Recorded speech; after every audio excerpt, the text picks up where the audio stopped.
Here is how I argue against the possibility of a metaphysical account of non-summary rules. I do this in a new paper called A New Problem for Rules. And I'm Jeffrey Kaplan, and it appears in Philosophy and Phenomenological Research. I'm pretty sure that's how you spell phenomenological. This paper introduces and defends a new kind of skepticism, but that skepticism only applies to accounts of some kinds of rules, specifically non-summary rules. This is a distinction that actually comes from John Rawls's 1955 paper, Two Concepts of Rules. Some rules summarize other reasons or considerations. So for example, the rules of conventional morality, these are social rules that are accepted within a society, right? So in some society, they might think that divorce is immoral. That's part of their conventional morality. The project of conventional morality, what it's trying to do, maybe, is to represent the rules of the one true mind-independent morality that's sort of out there, God's morality or whatever. The rules of conventional morality, those are social rules. They bubble up from people, but they attempt to summarize some other reasons or considerations. Those are summary rules. Non-summary rules are rules that they're social rules that aren't attempting to summarize anything else. So the rules of basketball, those aren't summaries of what the creators of basketball thought were independent reasons for action. No. Those rules are constitutive of basketball, and if those rules didn't exist, no one thinks you'd have any reason to dribble or whatever. Actually, the vast majority of social rules, human-created rules in society, are non-summary rules. Rules of etiquette, rules of fashion, rules of games like basketball, the rules of languages like the English language, laws, California state law, all of these are non-summary rules. Okay, so here's the thing. You might try to give a metaphysical account of rules of this kind. You might try to say what has to be true of a society or of a group of people in order for there to be a rule within that group. A rule of fashion requiring that when you wear an evening gown, you can't wear flat shoes, you have to wear high heels or something like that. Rules of fashion, rules of etiquette. You might try to give a metaphysical account of those. And I argue that you can't.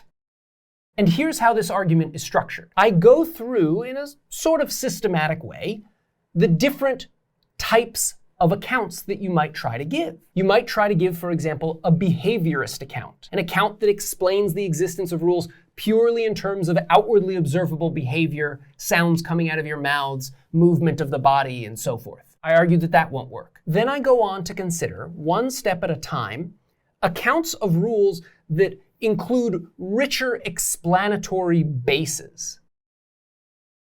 Next up are what I call Humean accounts.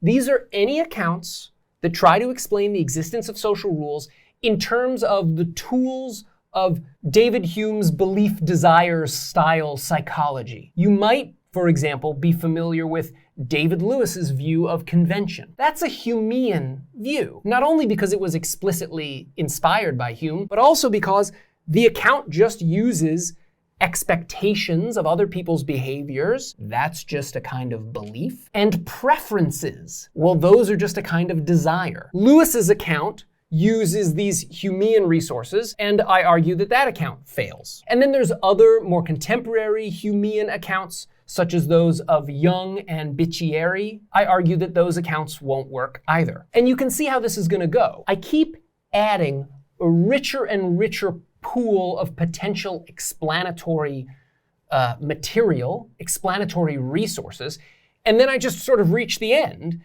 and I say, look, none of these accounts work, and so maybe you can't give a metaphysical account of non-summary rules.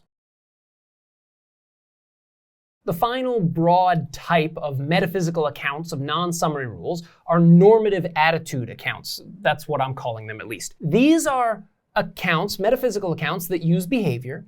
They use beliefs and desires, but then they also add in some kind of normative attitude. All accounts of this type trace their lineage back to H.L.A. Hart's 1961 book, The Concept of Law, where he does a lot of things, but he also presents an account of social rules that relies on a certain attitude, which he calls the internal point of view. These theories are still descriptive theories, but in part of their descriptive account, they make mention of a normative attitude, right? So for example, the attitude of regarding some types of behavior as good or bad, as fashionable or unfashionable, right? As to be done or not to be done, those are all normative attitudes. They're a kind of evaluative or deontic judgment. The metaphysical accounts of this type, they're still descriptive because describing a group of people as taking a normative attitude is still a descriptive claim for the theorist, right? For the metaphysical theory. So these are still descriptive accounts,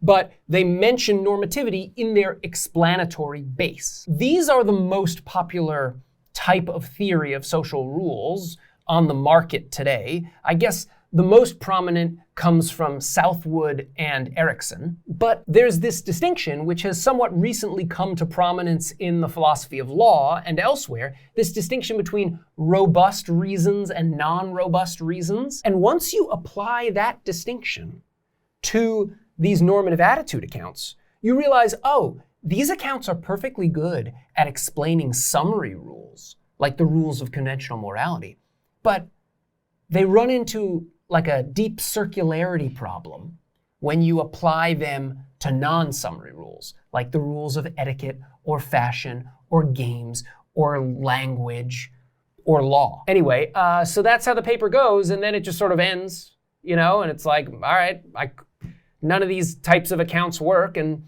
so maybe no type of account works. But if you think you have a better type of account, then you can write a response, and I'll be wrong, which is fine.